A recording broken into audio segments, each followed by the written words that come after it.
Olá, seja bem-vindo ao segundo episódio do meu podcast.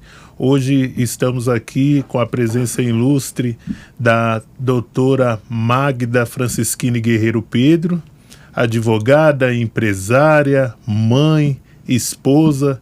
Que honra tê-la aqui. Fico muito honrado com a sua presença, advogada no âmbito da saúde e também da família. Peço que se apresente e fale um pouco do seu currículo, por favor. Olá, bom, para mim é uma grande honra estar aqui, eu que agradeço pela oportunidade. Para quem não sabe, o Marcelo é meu esposo. E, assim, poder estar aqui falando sobre o meu trabalho, né, a minha atuação no direito e, enfim, que a gente consiga nesse momento trocar bastante informação, né, e que a gente possa aqui ter um bate-papo que seja construtivo. Muito obrigada pela oportunidade. Que isso, é um enorme prazer. Confesso que estou nervoso pelo fato de ser com uma pessoa que é conhecida do meu convívio do dia a dia, a qual dividimos o mesmo ambiente, tanto do trabalho quanto da nossa residência. Então, quero aqui saber de você como começou o direito na sua vida, como você iniciou essa trajetória no direito. Bom, também estou nervosa, estou emocionada, né, pela oportunidade aqui, pela situação. Mas assim, o direito na minha vida aconteceu de uma maneira sem muito planejamento. Na verdade, embora não pareça, eu tenho 52 anos, eu sou formada brincadeira, eu sei que parece. Mas eu sou formada há 30 anos, né, que eu sou advogada. E na época, quando eu iniciei meus estudos, não existia tanto essa questão como existe hoje de ter a faixa etária, né, a idade certa para você iniciar no primeiro ano. Então, eu, por exemplo, comecei o primeiro ano com 6 anos. E com 16 anos eu entrei na faculdade. Então, eu tive que escolher muito cedo, né, algo que eu não tinha certeza. Eu sabia que a minha vontade era de atuar na área de humanas. Mas, de fato, eu não sabia exatamente o que eu poderia fazer. E, na época, pesquisando, né, tinha muito aquela aplicação de teste vocacional, nem sei se isso ainda existe, né? Mas eu fiz o teste vocacional e surgiram dali algumas opções. Então, eu decidi fazer o vestibular para Direito, mas sem ter a pretensão de que eu passaria, né? Eu achei que eu iria fazer o vestibular como uma experiência para depois refletir um pouco mais e entender qual seria a minha atuação profissional. Mas passei e comecei a cursar o Direito. Eu fiz Direito na Universidade Mackenzie e me formei com 21 anos.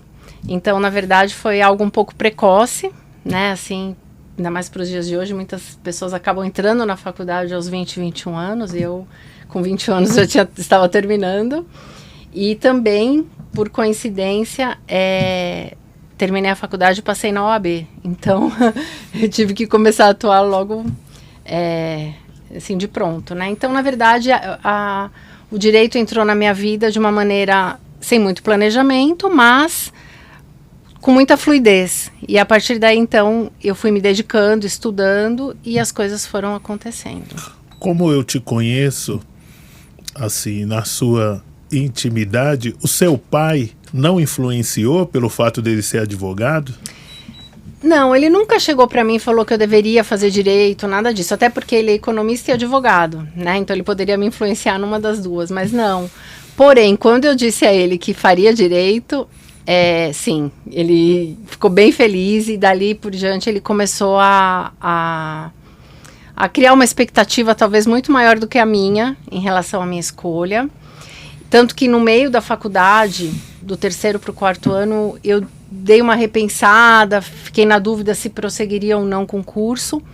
E meu pai foi, assim, bem rígido, né? E falou que eu deveria concluir independente de ser ou não aquilo que eu poderia exercer, né, profissionalmente, mas que eu deveria continuar, enfim, até pelo histórico dele, contando a história dele para mim e tudo mais. Então, eu acho que ele não contribuiu para eu escolher o direito, mas depois que eu escolhi, ele contribuiu para eu permanecer e, enfim, contribui até hoje, né? Com seus 85 anos, mas ele contribui bastante. Legal. É curioso porque todo advogado tem suas expectativas dentro do direito, um início. Como que foi o início para você na advocacia, depois de formada com 21 anos? Bom, durante o curso, eu tive a oportunidade de estagiar os 2 últimos anos na OAB, e foi um estágio muito interessante, porque eu fazia assessoria, né, para pessoas carentes, né, assessoria jurídica. Na verdade, chamava Assistência Judiciária Gratuita, esse era o nome. É a defensoria que daquele tempo. É, daquele tempo, isso. A idosa, né, daquele tempo, isso. E aí eu atendia um público muito carente, e era um estágio totalmente focado na área de família. E lá eu pude, além de vivenciar muita coisa real, né, que acontece na vida das pessoas de uma maneira muito prática, aquele estágio ele era conduzido por alguns advogados, que eram os nossos orientadores, porém, nós tínhamos a liberdade de executar todas as fases, né? Então, a gente fazia praticamente tudo no processo e os orientadores só nos davam alguns direcionamentos, né? Então, eu pude aprender muito e gostei muito do direito de família. Me identifiquei, assim, de primeira. Só que, quando eu iniciei a minha atuação, eu fui para um escritório focado em cível, mas eu me dediquei com foco maior em direito de família. E aí eu comecei a enfrentar vários desafios que eu não imaginaria que poderiam acontecer, porque o estágio, como era supervisionado, você tem uma dinâmica diferente, né? Então, por mais que você atenda as pessoas, que elas sejam pessoas que estejam lá com conflitos, que queiram resolver situações difíceis, mas a gente tinha todo um suporte. Quando eu passei a atuar sozinha, né, como advogada e muito jovem, por vezes eu me senti insegura, mas para mim o que mais impactou nisso tudo foi a resistência dos clientes, porque por diversas vezes eu atendia o cliente, eu sabia o que eu tinha que fazer, eu executava de uma maneira adequada, mas era muito recorrente eu ouvir: nossa, mas você é uma menina tão jovem, será que você vai conseguir me ajudar com esse rostinho de criança, sabe, esse tipo de coisa? Isso para mim foi criando uma certa barreira, um desafio mesmo inicial, né, que demorou uns 3, 4 anos até eu começar a me sentir mais confortável, vamos dizer. Na verdade, você é formada há 30 anos, e aí com 21 anos você enfrentou essa barreira. Não tinha uma mentoria, vamos supor, não tinha um Cristiano Ferreira aí, do Advogado 10X, para pegar na sua mão, te ajudar, te levar adiante, né? Não tinha, infelizmente naquela época não existia, né? Se existisse seria, né? Teria sido outro jogo, como ele diz, né? Mas hoje eu vejo que as pessoas que têm a opção, né, a possibilidade de se formar hoje em dia, é um caminho totalmente diferente, né? Assim, outras possibilidades, outra maneira de trabalhar. Quando eu me formei não existia computador, né? Assim, eu tive meu primeiro desktop, que eu usava aqueles disquetes, né? Fazia 2 anos que eu estava formada, eu fazia tudo, né, datilografando, ia no fórum com as publicações do Diário Oficial da União coladas numa fichinha, né? Rodava inúmeras varas com pilhas de processo na mão. Então, assim, era uma outra dinâmica, né? Uma outra coisa. E isso dificultou muito pensando no que é hoje, né? É outro cenário. Mas, Marcelo, e para você? Como é que foi, assim, o seu início de carreira? Você se formou um pouco depois de mim, né? Mas, assim, como que foi esse impacto, assim, essa situação de iniciar a carreira, enfim? Olha, o meu pai é metalúrgico, minha mãe dona de casa, e na metalúrgica onde o meu pai trabalhava, o filho do dono da metalúrgica se formou em direito, virou advogado, e aí o meu pai sempre falava: por que você não estuda para ser advogado, não estuda para ser advogado. E eu, querendo muito música, sempre gostei muito da música, sempre pensei em fazer a faculdade de música, fiquei pensando por várias vezes em fazer música. E aos meus 19 anos, meu pai veio a falecer, e ficou eu, minha mãe, meu irmão mais novo, e eu falei, chegou a hora de fazer direito, que era uma coisa que o meu pai sempre me falou, sempre me orientou, uma coisa que ele sempre quis que eu fizesse. Então, eu entrei na faculdade aos meus 21 anos, me formei com 26 e trabalhei em banco, estagiei em alguns escritórios aqui de grande porte em São Paulo. Só que eu ficava com aquela resistência. Vou trabalhar nesse escritório, tenho meu salário. Até que um dia falei, eu vou montar o meu próprio escritório. E conversando com alguns colegas da faculdade, um colega me chamou para montar esse escritório. E aí fizemos uma sociedade e ficamos juntos de 2008 até 2017, aproximadamente. E de 2017 até hoje, eu venho aí, junto com você, junto com a Júlia, que está aqui presente, a Dirce, tenho também parceria com o Fernandos e demais colaboradores no escritório. E assim foi um divisor de águas, assim, realmente montar o próprio escritório, entender o que precisa ser feito. Hoje, através da mentoria do Cristiano, eu entendo que precisa ter o seu lado comercial, você ter vários colaboradores. Uma coisa que ele sempre fala que é você contrata para depois crescer, não crescer para depois contratar. Então, isso tem me ajudado bastante. Muito feliz de poder trabalhar com você no escritório. Glória a Deus. E o início da carreira é sempre muito desafiador. E você pensa de 30 anos atrás para cá, o que mudou? Bom, na atuação mudou tudo, né? Na matéria em si, né? Não, é isso, né? A gente tem que viver estudando e se atualizando, enfim. Mas, profissionalmente falando, é completamente diferente. E eu que tive uma trajetória profissional que durante 10 anos eu tive o meu escritório, depois eu fiquei 15 anos no mundo corporativo, né? Trabalhei numa empresa multinacional americana. E lá eu não atuei somente no direito, mas eu tive a oportunidade de atuar em outras áreas, inclusive em marketing, né, que foi algo que me ajudou bastante, né, no desenvolvimento, no crescimento. Quando eu pude voltar full para o direito, eu pude identificar a quantidade de situações que poderiam ser trabalhadas de uma maneira completamente diferente, né? Então, como eu falei, no início eu usava máquina de datilografia, eu tinha uma maneira totalmente funcional, né, e orgânica de trabalhar, mas num sentido assim muito mais, gastava-se muito mais tempo, muito mais esforço, tanto físico como intelectual, né, para fazer muitas coisas.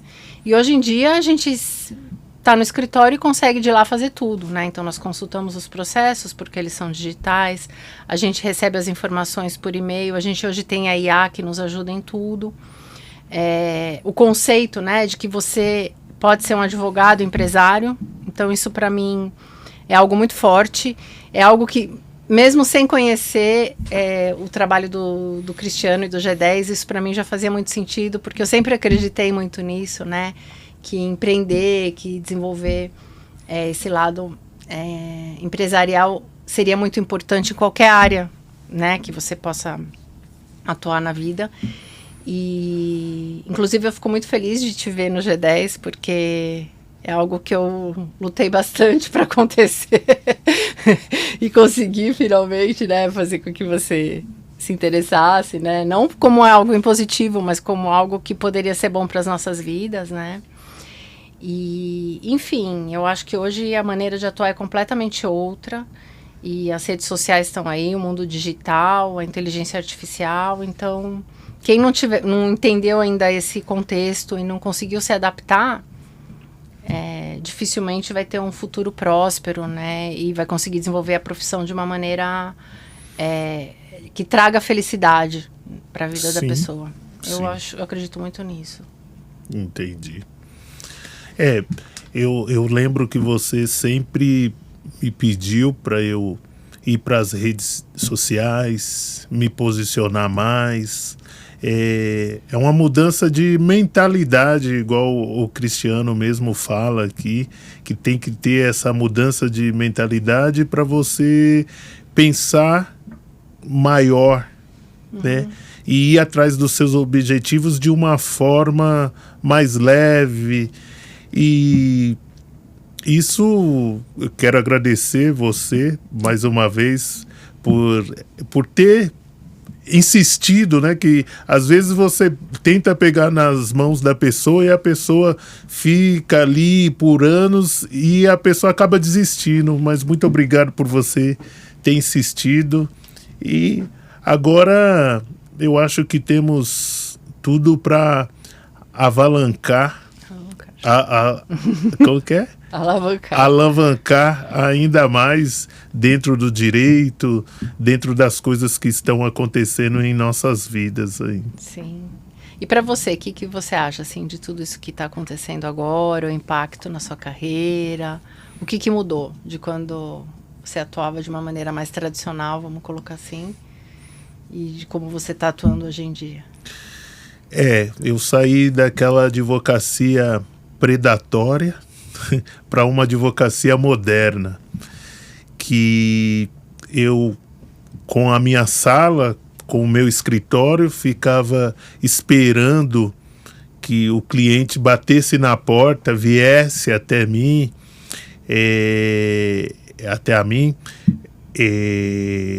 por indicações. Acontecia muito isso. Graças a Deus ainda chega bastante indicações. Mas quando eu fui para o digital, comecei a me posicionar, mudou completamente. De 5 clientes que chegavam no mês, hoje chega em média 20, 25, às vezes até 30, em todas as áreas do escritório. Isso, clientes novos, né? Clientes novos. Leads chegam muito mais. Isso, todos os meses chegam bastante. Sim, que bom. E qual foi o desafio, o seu maior desafio no começo? No começo foi me sentir segura, né? Para atuar e começar a conquistar clientes, né? Isso é um desafio bastante grande, né? Ainda mais naquela época, né? Eu me formei em 1995, então era um cenário bastante diferente do que a gente vive hoje, né? E isso dificultou, assim, né? Foi o mais desafiador, eu acredito. Entendi. E você acha que o novo advogado hoje, ele enfrenta insegurança, ele tem dificuldades com clientes? Quais são as maiores dificuldades?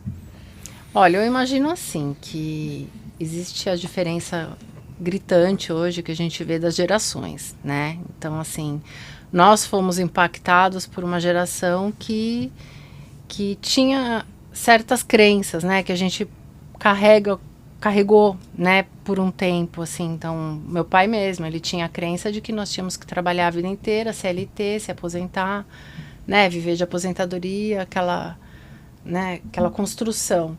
E hoje a gente consegue, eu consigo ver outros caminhos, né? Hoje eu entendo que o nosso bem mais precioso é o tempo, né? E com o tempo, quanto mais tempo a gente tem de qualidade, tempo que a gente consegue fazer aquilo que a gente gosta, da maneira... Eu não estou preocupada se eu vou me aposentar ou não, né? Eu estou preocupada em ser feliz, em trabalhar de uma maneira que me faça bem, que eu consiga construir, alcançar os sonhos, né, que eu tenho, que a nossa família tem. Então, isso é muito diferente. Agora, isso para mim foi uma transição, né, daquilo que eu recebi dos meus pais e do que eu estou vivendo hoje. Agora, essas gerações que vieram depois, no meu entendimento, óbvio que eu não sou especialista no assunto e não sei falar exatamente de uma maneira técnica, mas tem comportamentos muito diferentes, expectativas diferentes, né? Então, provavelmente eles buscam coisas diferentes e já estão contextualizados num mundo que já é digital, todos né, a Manuela com 12 anos usa inteligência artificial para estudar para as provas e tudo mais. Então, é um outro conceito, é um outro lugar que eles estão. Mas isso não tira a situação de que eles possam ter dificuldades mesmo para atuar, encontrar desafios, até porque talvez exista um certo imediatismo hoje, porque tudo é muito mais rápido, muito mais fácil, mas conquistar cliente não é tão rápido e tão fácil, né? Existe toda uma lógica para isso, né? Você tem que buscar, você tem que querer ser empresário, advogado. Se você for simplesmente advogado, talvez muitos dos desafios que eu enfrentei em 1995, 96, a pessoa possa enfrentar agora, lógico, no contexto atual, mas não deixa de ser um desafio, né? Então, eu acho que é muito mais uma questão de mentalidade do que propriamente da pessoa, né? Ela, assim, da profissão. Ela tem que buscar aquilo. Independente da idade, do momento, né? Entendi. E você acha, então, que uma mentoria para os novos advogados seria o ideal para não cometer os mesmos erros que cometemos no passado? Com certeza. Se eu tivesse tido a oportunidade de fazer uma mentoria, com certeza minha carreira teria sido outra. Tanto em relação ao exercício da profissão, de doutrina, jurisprudência, peticionar, acompanhar um processo, distribuir, enfim, tudo que a gente faz, como também uma mentoria específica para... Precificar. Para tudo, né? Comercial, marketing, enfim. A empresa, né? A empresa que é o escritório hoje. E também algo mais prático, né? De como... Porque eu lembro, né? Que eu ia fazer audiência no começo. Primeiro que, assim, por ser mulher e entrar no fórum, obrigatoriamente eu tinha que estar de saia ou vestido, né? A mulher não usava calça no fórum. E tinha toda uma situação, um comportamento com juiz, enfim, era diferente. Hoje, a maioria das audiências são online, né? Então, isso já muda muito. Mas isso não significa que é mais fácil fazer online. É outra proposta. E a gente, geralmente, não é treinado na faculdade para nada disso. Então, hoje, se existisse também uma mentoria que me ensinasse a fazer uma audiência online, uma audiência presencial, né? Assim, a como... se portar mesmo, né? Eu acho que teria me ajudado muito. Eu, como advogado trabalhista, não gosto da audiência online. Eu gosto da audiência presencial. Por que você não gosta da audiência online? Porque eu acho que a testemunha, esse é o meu ponto de vista, a testemunha em prol tanto do reclamante como da reclamada, ela mente com mais facilidade. Não que a pessoa, a testemunha que esteja ali presencial não minta, mas a que está sentada no seu sofá, no conforto da sua casa, é uma outra situação. Então, o compromisso é diferente. O compromisso é totalmente isso. Né? Então, eu prefiro que seja presencial. Entendi. E você, assim, do que você vivenciou no início da sua carreira para o que você vive hoje, se você pudesse dar um conselho para um jovem, né, um advogado iniciante, assim, o que você falaria para ele, assim? O que você acha que ele deveria buscar para ter um sucesso maior, né, encontrar melhor um direcionamento, enfim? Primeiro, ler bastante para se tornar bom naquilo que ele quer ser. Se quer ser advogado trabalhista, se especialize, faça uma pós-graduação e fique bom naquela função ali. E depois procurar uma mentoria para que direcione e não cometa os erros do início que eu cometi lá atrás e a maioria cometeu. Entendi. Eu acho que partindo desse princípio, você vai ter uma carreira brilhante. Porque você vai saber como atender o cliente, como monitorar o cliente, seja ele tanto na área do trabalho, como vender os outros produtos do seu escritório para aquele cliente. E uma coisa também que eu acho que, não sei se é o que você sente, mas eu sinto muito nesse novo formato, né, nesse novo conceito que a gente está trabalhando hoje. Eu, pelo menos, tinha muita visão de que, até porque é um embate, né, juridicamente a gente está sempre no embate com a outra parte, com outro advogado, e a gente acabava, eu pelo menos via muito os outros advogados como, não inimigos, mas como oponentes, né? Sim. E hoje, nesse novo contexto, a gente acaba vendo eles muito mais como parceiros, né? Sim. Um contribuindo com o outro e todos crescendo juntos. Então, acho que isso também facilita muito, faz com que o nosso trabalho seja muito mais produtivo e orgânico, né? Assim. Eu particularmente, quando eu sento na mesa de audiência, seja ela qual for, tanto pelo reclamante quanto pela reclamada, eu vou defender os direitos do meu cliente até o final. Depois, se o advogado da parte adversa quiser tomar um café, nós vamos tomar um café. Mas ali, naquele momento, eu defendo com unhas e dentes, porque se ele me contratou e confia no meu serviço, eu tenho que ser o melhor. Sim. E fazer o meu melhor naquele momento para que ele saia dali e me indique para outros clientes possíveis, entendeu? Sim. Não, concordo, mas o que eu acho que é importante a gente olhar é não exatamente o contexto nesse momento de estar lá defendendo o cliente, mas num contexto assim de que outras possibilidades possam vir a surgir, né, inclusive de áreas que a gente não atua, mas que a gente pode desenvolver parcerias e que a gente pode todo mundo crescer e desenvolver. Muito, eu acho que hoje o diálogo abriu muito mais, né? Assim, não existe esse embate judicial no momento prático, né, do exercício da profissão, mas não no contexto mais de desenvolvimento, de parceria, de crescimento, enfim. De Eu entendi. Tanto é que no escritório nós temos a área do direito odontológico, que foi uma parceria que fizemos com o doutor Fernando Morales Hirata, né? Uhum. Então hoje nós atuamos em todo o Brasil para vários consultórios odontológicos, entendeu? Então, isso foi através de uma parceria. E essa parceria tem dado resultados, assim, brilhantes. Sim. Entendeu? Mas me diz uma coisa, você que atua no direito da família, é uma área mais humanizada? Me fala sobre mais, assim. Bom, eu tenho uma tendência, né, a ter um atendimento humanizado desde sempre. É uma característica minha. Nunca fiz nada para me especializar nisso, é algo que é natural meu mesmo. Eu não consigo atender um cliente sem pensar primeiro no lado humano dele, né? Então, e o direito de família traz muito isso. Né? Porque uma pessoa, obviamente que qualquer pessoa que busca um advogado, porque ela está vivendo alguma situação que ela precisa de um direcionamento. Mas especificamente no direito da família, é uma área que envolve muito assim o emocional, o sentimento, relações conflituosas dentro da família. Então sempre é algo mais sensível, delicado. E eu tenho assim, sempre tive esse cuidado.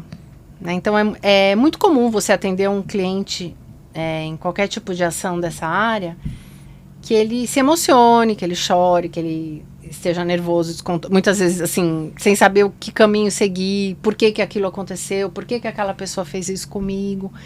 E o meu papel é poder dar o suporte, né, para ele resolver o conflito, e qualquer advogado que atua nessa área tem esse mesmo propósito, porém, para mim, esse lado humanizado é extremamente importante. Então, eu não consigo atender ninguém que não se sinta acolhido, né, em função disso. Mas nessa semana, eu também tive algumas reuniões.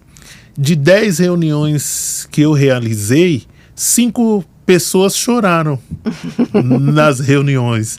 Então, nós, como advogados, temos esse lado bem comum, do psicólogo também, né? Sim. Porque eu até, assim, me assustei com tanto de pessoas que vêm se emocionando, que tem, na minha área mesmo, no direito do trabalho, eles estão passando com várias pessoas com problemas psicológicos dentro do trabalho. E isso tem me assustado. Sim, mas eu acho que a gente está vivendo um novo tempo, né, em relação a isso. Eu acho que agora se fala mais sobre essas questões, né, de saúde mental, principalmente. E não que elas não existissem antes, mas a gente não falava sobre. Não vinha à tona. Não, e tinha muito um rótulo, né, de que era uma coisa ruim, que a gente não podia expressar porque poderiam ter outras... as pessoas criarem rótulos, né, e outros conceitos sobre a vida de cada um, enfim.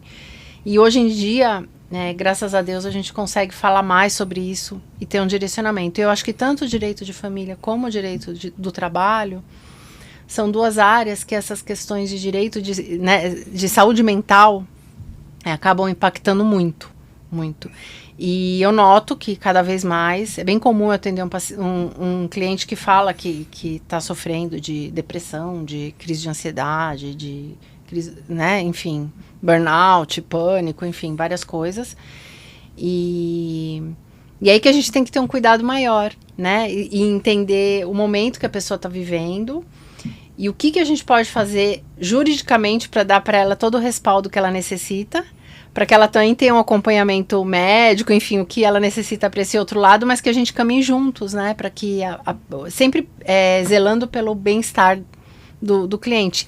E eu imagino que no direito do trabalho esteja aumentando bastante, tem, né? acontecido bastante de me procurarem, porque assédio, bastante assédio dentro do ambiente do trabalho.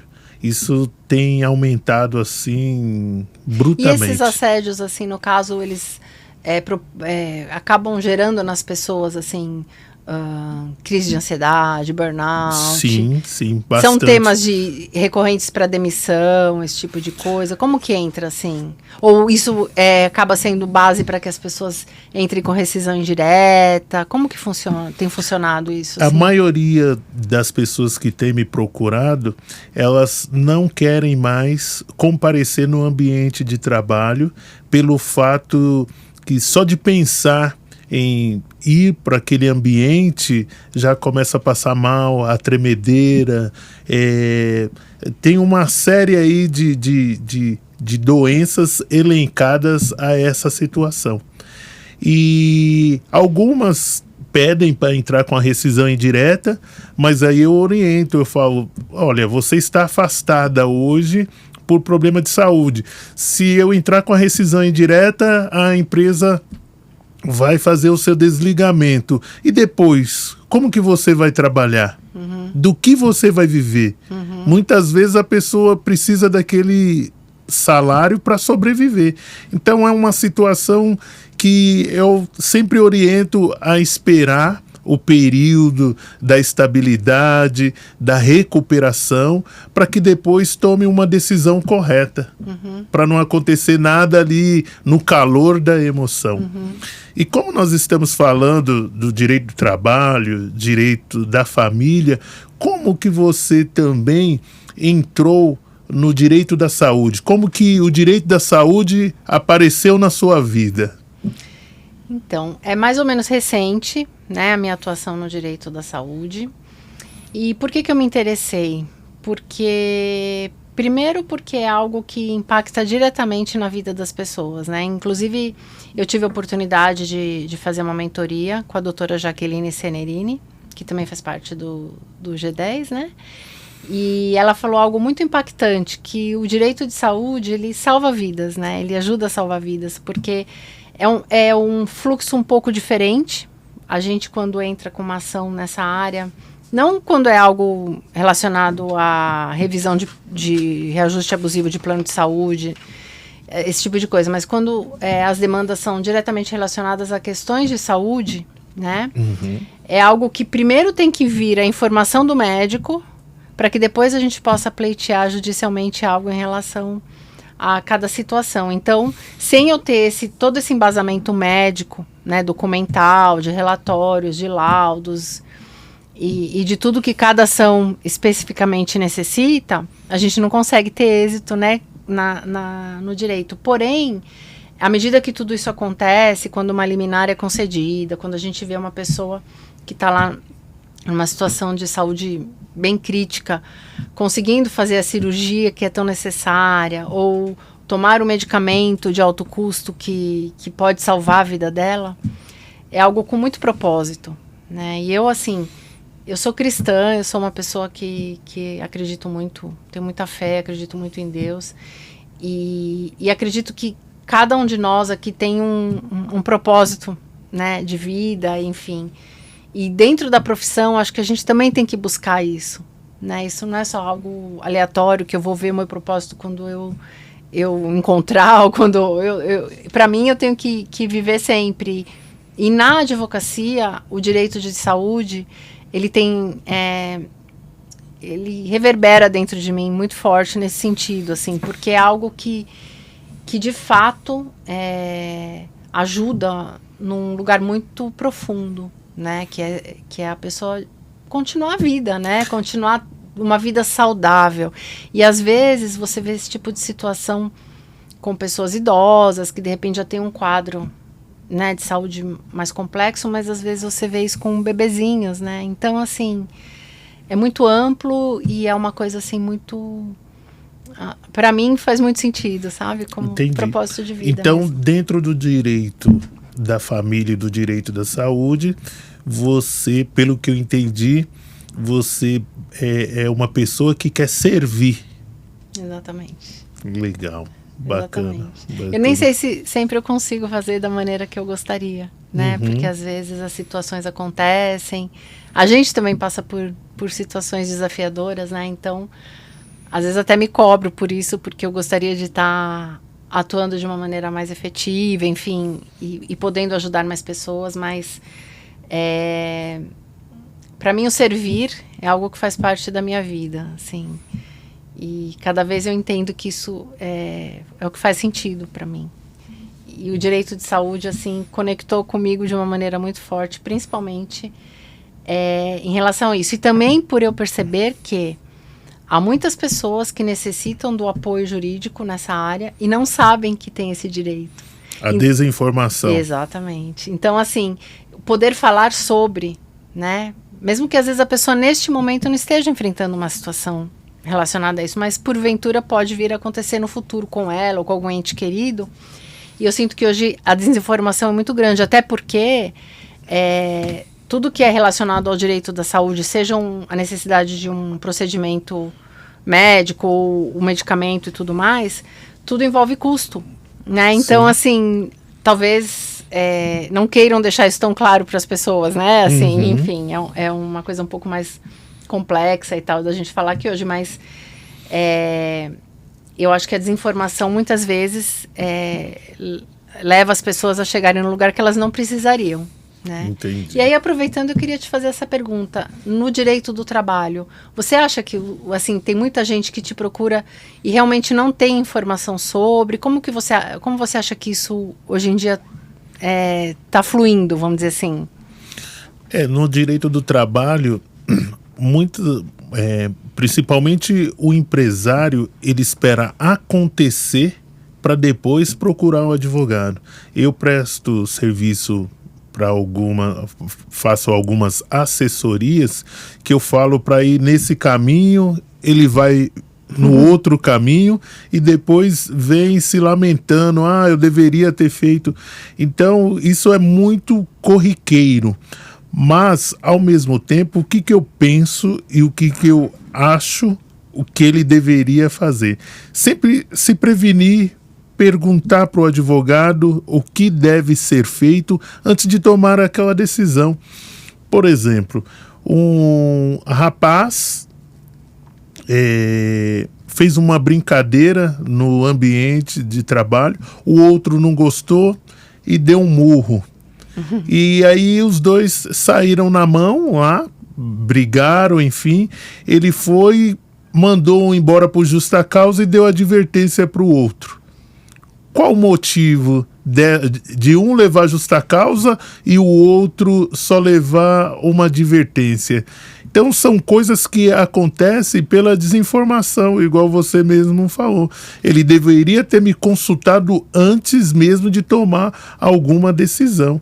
Não só eu, como outros advogados trabalhistas que sejam especializados para dar essa assessoria a ele. Entendeu? Entendi.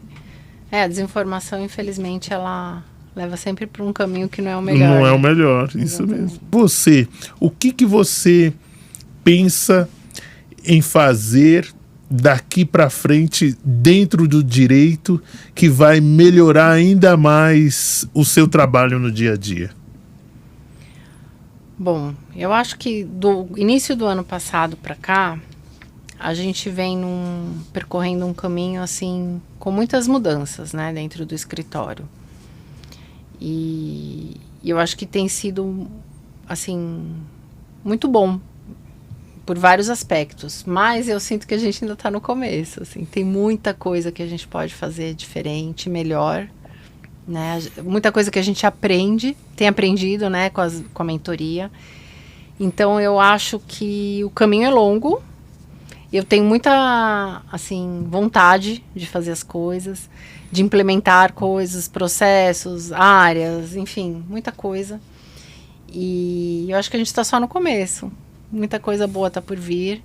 E é um caminho que a gente, juntos, tá muito, né, assim, estamos trabalhando juntos há 7 anos. Sim. E eu acho que agora é o melhor momento nesse sentido, né? Que a gente está vivendo, assim, de trabalho, de escritório, né? E eu acho que daqui para frente é cada vez mais ter a consciência do que precisa ser feito e fazer, né? Não ter medo, assim, né? O mundo é de quem arrisca, né? Como dizem. Então a gente tem que arriscar e a gente tem que fazer acontecer. Eu acho isso. Entendi. Me fale algo sobre... você já falou da sua experiência no início, do direito de família, do direito da saúde, os perrengues, né, que passou no passado na advocacia. O que você espera dentro dessa advocacia moderna? Eu espero organizar o escritório de uma maneira que eu acho que é o que faz sentido hoje. Já estamos no caminho, mas acho que ainda temos um caminho a percorrer. Eu espero, de fato, ter uma continuidade da minha carreira de uma maneira muito mais saudável e próspera. Mas aqui, quando eu falo próspera, não é só em relação à questão financeira, mas é em relação a tudo que envolve a prosperidade, né? E porque de tudo que eu já vivi até hoje, né, nesses 30 anos de carreira, eu sou muito grata por tudo, né, pelos bons e pelos maus momentos. Mas eu confesso que várias situações adversas que eu passei, elas trouxeram ensinamento para minha vida, porém também em alguns momentos de sofrimento, né? Então, assim, tem coisas que fogem do nosso controle, vão acontecer e a gente vai ter que enfrentar o desafio, mas eu acredito que tem coisas que a gente pode ser protagonista, né? Do que a gente quer fazer, do que a gente quer que aconteça. E pode evitar de passar também. Exatamente. Então, assim, o que eu tenho hoje como mais precioso, além da minha família, né? Na minha vida e de Deus, é o tempo, né? É poder direcionar e ter uma vida e realizar os sonhos, né? Que a gente tem, enfim. E ser feliz, né? Basicamente isso. Entendi. E o que mudou na sua forma de ver o mundo depois que você começou a advogar no direito da família, no direito da saúde? A gente começa... Muda muita coisa, né? Porque a gente vive um mundinho, a gente não sabe... Eu costumo dizer assim, que a gente nunca sabe o que outra pessoa está passando. A gente acha que sabe, né? Mas na verdade a gente não sabe. E mesmo que de fato não estejam acontecendo situações adversas externas, podem estar acontecendo situações internas, né? Com ela mesma e tal. Então, depois que eu tive a oportunidade de atuar tanto no direito de família como no direito da saúde ao longo desses anos, o que eu tenho de mais forte dentro de mim, de mudança, assim, de algo que impactou a minha vida, é de entender que cada um é um ser individual, né, que tem as suas situações, que tem as suas aflições, que tem as suas alegrias, enfim. E respeitar, né? Respeitar cada um e não pré-julgar ninguém, porque eu acho que esse não é o melhor caminho, de fato, né? A gente nunca sabe o que outra pessoa está vivendo e a gente tem que estar sempre pronto para poder ajudar, né? E se é profissionalmente naquilo que a gente atua, então que seja nisso. Se você pudesse dar um conselho para o jovem advogado que está começando hoje, qual seria esse conselho? Que ele tenha bastante força para buscar um caminho profissional, assim, com ética, com responsabilidade, exercendo aquilo que de fato faz sentido para ele, e que entenda que hoje só ser advogado não é o suficiente. Então ele tem que buscar as outras coisas para que ele possa então ter uma vida plena dentro da advocacia. Ter um diferencial dentro da advocacia. Tem que ser um empresário advogado. Entendi. Pensando nisso, refletindo nisso que você falou, o ano passado, dentro de uma mentoria que eu estou fazendo e participando, eu escrevi um livro, comecei a me posicionar mais para ter um diferencial dos advogados que têm 20 anos de carreira, igual eu tenho, para você, como que eu posso falar, se diferenciar e ter um posicionamento no mercado. Uhum. Você pensa em fazer algo parecido, se posicionar mais, escrever um livro? O que você pensa disso? Penso em tudo isso, na verdade. Já comecei, né? Já estou no processo, mas ainda tem muita coisa para ser feita. E eu penso muito nisso, meu posicionamento, trabalhar o cross-media, né? Que hoje eu não estou ainda 100%, meu posicionamento, gostaria de escrever um livro também. Então, assim, os projetos estão em mente, agora eu preciso... Nem todos eu estou conseguindo executar, né, da maneira que eu gostaria, mas eu sinto que estão caminhando, então a qualquer momento vão acontecendo, né, um ou outro até que a engrenagem esteja rodando. Entendi. E para você, o que você acha, assim, da sua trajetória, de tudo isso que aconteceu do ano passado para cá, principalmente, né, em relação a esses fatores que você acabou de mencionar? O que você acha, assim, que ainda falta, o que você gostaria de se dedicar mais nesse ano? Como eu mencionei, escrevi o livro no ano passado, Os Direitos Humanos e a Discriminação de Sexo e Cor no Trabalho.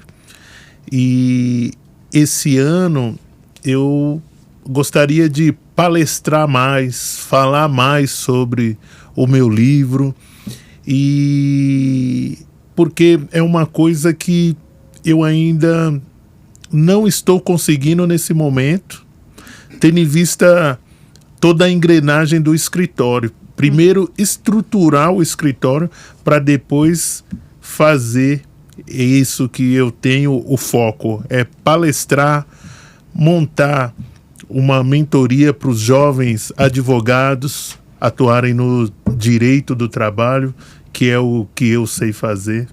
Uhum. É basicamente isso. E no caso das palestras, assim, quais seriam os ambientes que você gostaria de levar suas palestras? Por exemplo, escolas, empresas, na própria OAB? Como que você vê, assim, porque pelo que eu entendi do seu livro, que eu, né, já li e tudo mais, ele tem tanto a ver com os direitos humanos como com o direito do trabalho. Então, ele é um tema bastante amplo e bastante atual. Né? Porque o que eu achei muito interessante do seu livro é que você faz uma abordagem sobre o tema, mas é uma abordagem bem didática e sem envolvimento político ou ideológico. Okay. Né? É uma coisa assim, do tema sobre o impacto no humano e no profissional, na relação trabalhista, vamos dizer, de trabalho, né? Então, não sei, você imagina assim os lugares que você pode levar a sua palestra? Sim, sim. Nas empresas, nas OABs, em ONGs também, em escolas. Eu acredito que o livro, ele abrange pessoas. Então, o público são pessoas. Entendi. Entendeu? Entendi. Muito bom.